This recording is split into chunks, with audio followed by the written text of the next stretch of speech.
Hey everybody, this is Jim the Tabletop Engineer, and welcome to a new playthrough video.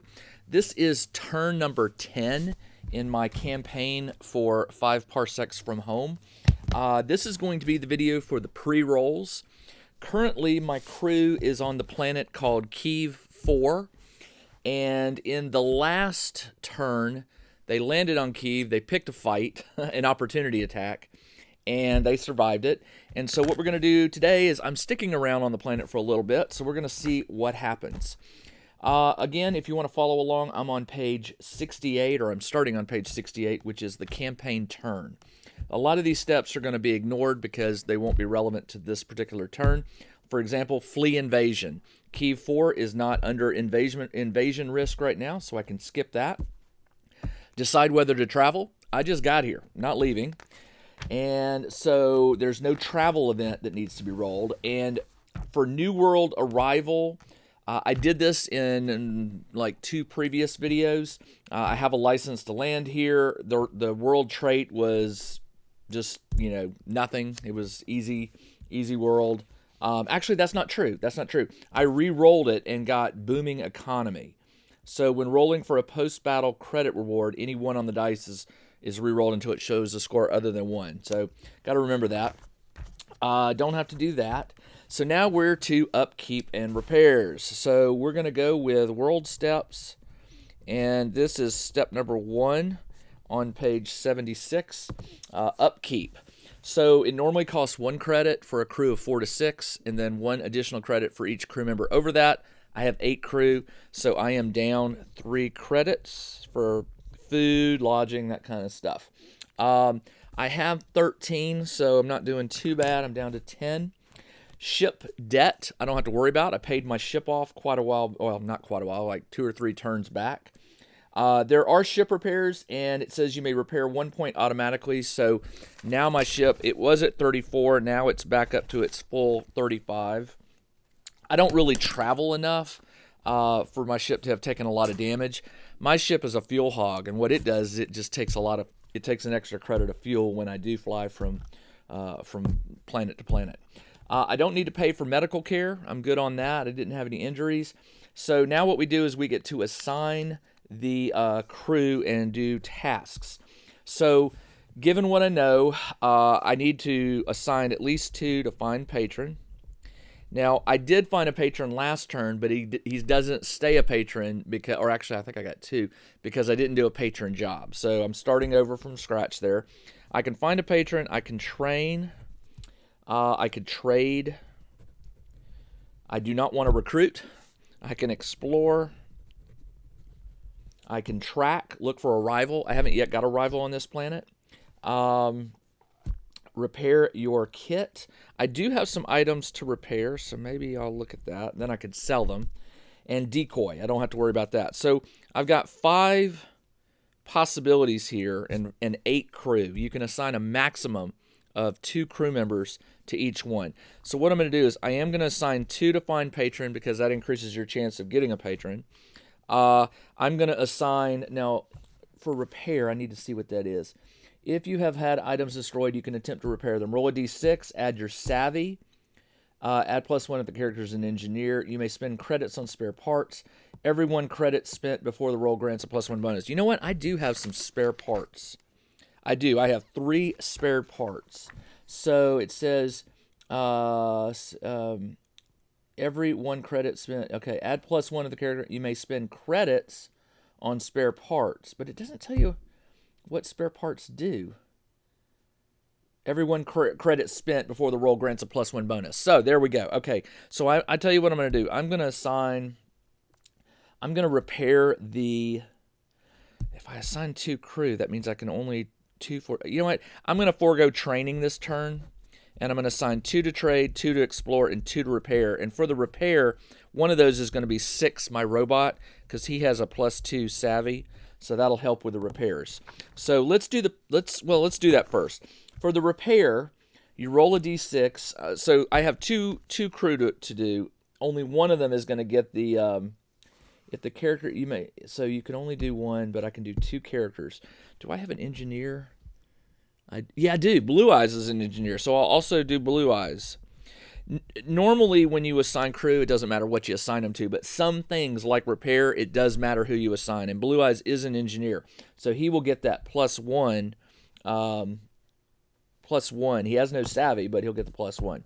And then everybody else is either going to find a patron, trade, or explore. So 6 will explore, try to repair the grenades, and Blue Eyes will attempt to repair the damaged shotgun. So let's see how this works. I've got 3 spare parts. So I'm going to burn 2 of them, 1 per item, which will give me a +1 on this one and a +1 on the shotgun. So 6 will roll at a +3 advantage, and Blue Eyes will roll at a +2 advantage. And I'm looking to get a 6+ to repair the item, and a natural 1 means it fails and the item is damaged beyond repair. Add +1 if the character is an engineer. Spend credits on spare parts. Every credit gets. Okay, so yeah. So 6 needs to roll a 6 or higher, which means he needs to roll a 3 or higher, and he did. So the grenades are repaired. All right, that's good. And then Blue Eyes needs to roll a 4 or higher, and he rolled a 6. So I got my repair. Shotgun is repaired, and so are the grenades.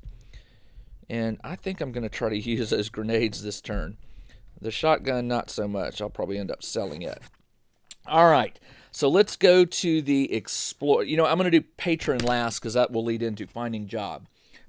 So let's do 2 explorers. Actually, let's do the trades first. So you roll a D100. My first trade will be 65, which is on page 80. 65 is military fuel cell. 0 travel costs when jumping to a new planet, single use. So that's nice. So I have a military, wow, that's cool. A military fuel cell. And so my next planet hop will be 0 cost, military fuel cell. Next, travel fuels equals 0. Okay, and then my second trade will be a 76, which is a chance to unload some stuff. A revolutionary will buy any weapon for 2 credits each, provided they are not damaged. Well, I just so happen to have a shotgun, so I am going to sell the shotgun, and I go up +2 credits. Sold the shotgun. And by the way, I take notes and then I transfer these to my roster sheet. You can download my roster sheet. There's a link at the bottom of this video description, or in the video description. And in addition to my roster, I always type up the pre-battle notes, the post-battle notes, things like that. So you can check it all. All right, that was excellent. Let's now do the 2 explorations. The first exploration is going to be 86. By the way, I forgot to always mention green is my high die. 86. Offered a small job. When fighting this campaign turn, select a random enemy. If your crew kills them, earn 2 credits. All right. So the explore is one of them is extra work or small job. Extra work +2 credits for a random enemy killed. All right. If you kill them, no reward if they run away. Got to kill them. All right. And then the next explore is 33, which is on page 81. 33. Got yourself noticed. If you have rivals, select 1 at random. You will have to fight them this campaign turn. Well, I did not. So no rivals. So that is very good. All right, now we get to I did trade, I did explore, I did repair. That's it. So now we go on to the patrons. All right, so the way the patrons work is you roll a d6, and you add the number of crew members who are looking, which is 2. If the crew has an old patron among their contacts, each patron adds +1, so I don't get that. After rolling, you may spend post credits. Each credit adds +1. What I'm looking for is a 5 or higher, and I have +2. So I need to roll a 3 or higher, and I rolled a 5. So 5 plus 2 is 7. If the result is 6 or higher, you have 2 and may choose either job.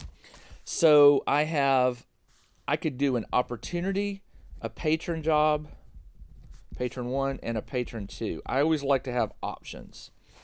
If you have an existing patron, the first job is from them. I don't. If 2 jobs are offered, one will be random. Will be a random. If you have 2, okay, the other will be from a new patron. After generating all job details, you may opt to turn the job down if you don't like them. Yes. All right. So let's go find out what these jobs are. So what you do is you go to page 83, and first thing we need to do is determine what types of patrons these are. Well, guess what? In my previous turn, it said that I had gotten I forget what it was. It was a corporate.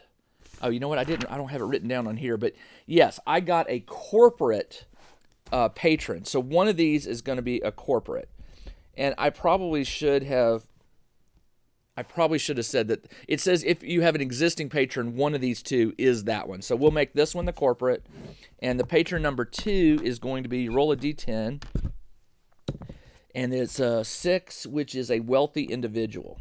Okay, wealthy individual. And let's go see. Well, first off, on the patron and stuff, we need to see if there's danger pay. So for patron number 1, by the way, the corporate, you get +1 to the roll on the danger pay. So let's do danger pay and see if there is danger pay. You roll a d10. I'm adding +1 to this roll because I'm doing the corporate. That's a 3. It is +1 for the corporate. For the private individual, it is a 5, which is +2. Okay. Time frame. Time frame for the first one is a 10, which is any time. That's always good. I can keep this one on the back burner. If I don't want to do it this turn, I can do it next turn or some other time. Patron number 2 is a 9, which is this or +2, this plus 2 turns. So I've basically got this turn and 2 turns, 3 turns in all. Now let's do benefits, hazards, and opportunities, conditions, hazards, and conditions. These often will add extra money sometimes to the thing. And what you do is there's this small table here where, depending on the type of patron, you have to beat a number. For example, for a corporate, to get a benefit, you have to roll 8 or higher. And I did not. For the wealthy individual, I have to roll a 5 or higher. And I did. So there are benefits. So I'll put a check mark there to roll on what, well, you just roll next what they are. You roll a d10, and I rolled a 2. Roll on the loot table. So there is a benefit. Loot table roll. Now, I believe you only get the benefit. The benefit comes afterwards, I believe. The patron may offer to hazardous conditions if you have worked for the... Okay, rolls. Benefits are paid only if the mission is a success. So I will get an extra loot table roll if there is a success here. Let's go to hazards. Now, hazards for a corporate is an 8 or higher. I do not have any hazards. For a wealthy individual, 8 or higher. Oh, there are hazards. So let's flip over and see what that hazard is. It's an 8, which is a private transport. That's on the wealthy one. Private transport. And what that says is if you have rivals, they cannot track you this campaign turn. So it doesn't really matter. Now let's go to the conditions. Conditions on a corporate is 5 or higher. I rolled a 9. You'll just have to trust me. It changed to a 7, but still I made the condition. So you roll on the D10. That's a 7. Busy. If the mission is a success, the patron offers a new job next turn. So the condition for the corporate is success equals new job. All right. For the wealthy individual, for a condition, I have to roll an 8 or higher. I did not, so there's no conditions on that job. So now, normally at this point you assign equipment. My guys have already got all their weapons and stuff assigned. I will give those grenades to somebody. I'm not sure who. Resolve any rumors. I don't have to deal with that. Choose your battle. First, you must check that your rivals give the opportunity. Tally up the number of rivals you have. 0. Roll a d6. If it's equal to or lower, doesn't matter. I don't have a rival. But at the end of the battle, you roll to see if the current battle becomes a rival. And on the last battle I had, they did not. All right, so select your job. Well, I can still carry out an opportunity mission. It says always available. So we will see. We'll see what that brings. So first thing you do is let's go see what the battle is. So we're going to go to page 88, and I'm going to do the opportunity first. The opportunity is roll a D100 to see the battle. Well, wait a minute, hold on. Patron mission. Yeah. Sorry, D100. That is a 96. 96 is gloomy. Deployment conditions. So the conditions, the deployment, let me write this out here. Deployment conditions. I rolled a 96. Are gloomy. And what that means is it says maximum visibility is 9 inches. Characters that fire can be fired upon at any range, however. Characters that fire can be fired. Okay, so once an enemy fires at you, or I guess it just fires their gun, they've alerted you to where they are. Let's do the patron 1 condition. Well, hold on. You're supposed to decide whether you want the job or not. That's what it is. All right, so before I did this, I should have decided. All right, so here's the deal. The opportunity job will pay D6 when it ends. Just flat. It had no benefits, none of that stuff. So, and I can't really get anything less than a 3. If you hold the field, when you roll that D6, a 1 or a 2 will automatically become a 3. So the payment on this job is going to be between 3 and 6 credits. For the corporate job, it's going to be between 4 and 7 credits. And for the wealthy individual, it's going to be between 5 and 8 credits, which is pretty good. The time frame. Well, this patron job I can do anytime. I don't have to access it. Do it this turn. And if I do succeed on it, I get an automatic new job. So we're gonna skip this one for now, but we're gonna remember it and come back to it. This one, not only do I get the extra 2 danger pay, but I also get that loot table extra roll. So I'm gonna do the wealthy individual job. It's +2 danger pay and +1 loot roll. These are on success. So now what I do is I go here. Okay, so let's roll for the patron 2 deployment conditions. That's an 81, which is bitter struggle. The conditions, bitter struggle, which says the enemy morale is +1. bitter struggle. All right, so basically what that means is when you make the morale roll, you add +1 to the roll, so it's harder for them to get scared and run away or what have you. Let's do the notable sight.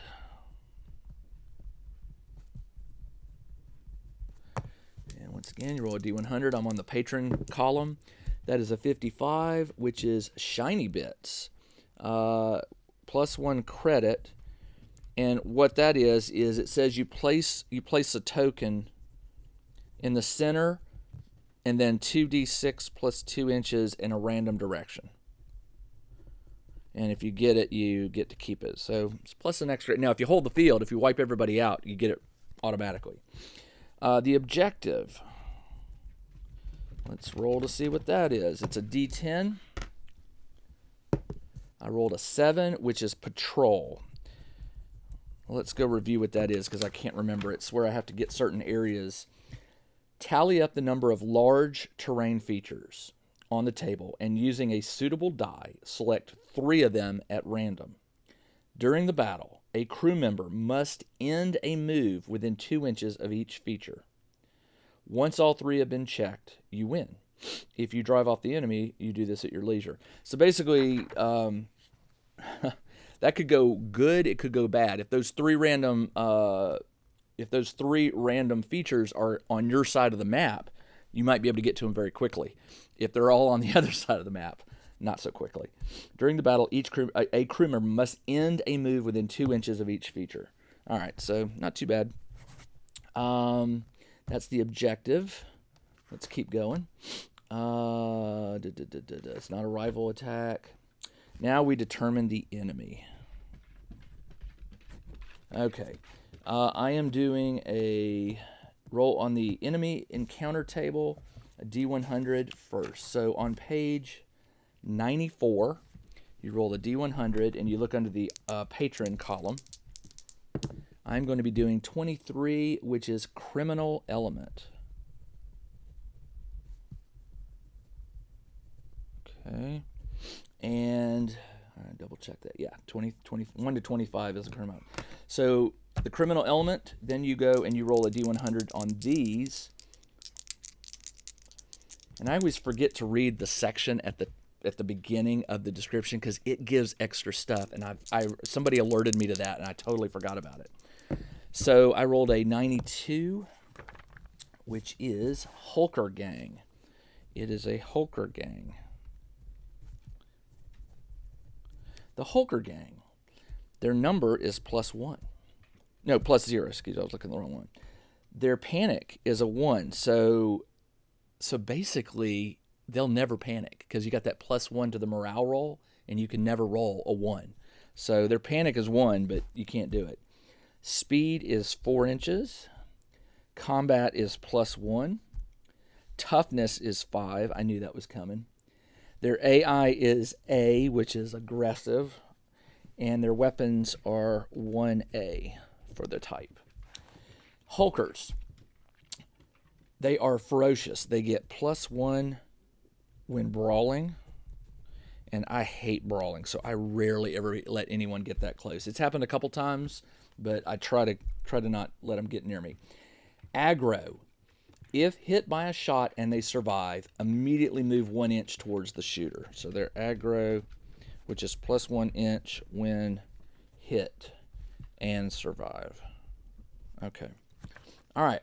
Now let's go back here and read this. It says you are facing some sort of outlawed enterprise. When engaging any opponents from this list, there is an increased chance of a bounty. When setting up, roll a d6. If the score is 1 to 3, that many bonus credits will be paid out if you hold the field. Let's try that. Roll a d6. If the score is 1 to 3, it's not. So I don't get any bonus credit. Career criminals also tend to get even. When rolling to see if a defeated criminal group becomes a rival, roll 2d6 with a 1 on either die indicating they are a rival. If both dice score a 1, they hate you. They become rivals and increase their number by 1 in all future battles. I like that. I love this game. I just love the little extra details and stuff like that. All right, let's go back now and do the numbers and stuff. All right, so how many will I be fighting? For a crew of 6, you roll 2d6 and you take the higher result. Well, I guess I'll be fighting 6. So I rolled 6, but there's modifiers. If you encounter 3 to 6, 1 will be a specialist. So there's going to be 4 thugs, 1 specialist, and then it says if you encounter 4 or more opponents, which I did, 1 will be a lieutenant. So there's going to be a lieutenant. I don't outnumber them. They don't outnumber me, so there's no modification there. I get to bring my full 6 crew. I do need to see if there's a unique individual. Roll 2d6, and if I roll 9 or higher, I have to deal with a unique. That's an 8, so no unique individual. All right, so I have 4 thugs, 1 specialist, and 1 lieutenant. And remember, the lieutenant gets the lieutenant gets +1 combat. and they get a plus blade, a blade. They carry a blade. So let's go find out what their weapons are. And for that, it's on page. Where's the weapons? Huh. Okay, hold on. Page 104. So for this group, you roll on the 1 column for thugs. So I roll a d6, and I rolled a 3. They all have colony rifles, and I like that because those are one-shotters. They get one shot. Now the specialist rolls on the A column, and he has a rattle gun. And the lieutenant gets also on the A roll, a 5, which is a hunting rifle.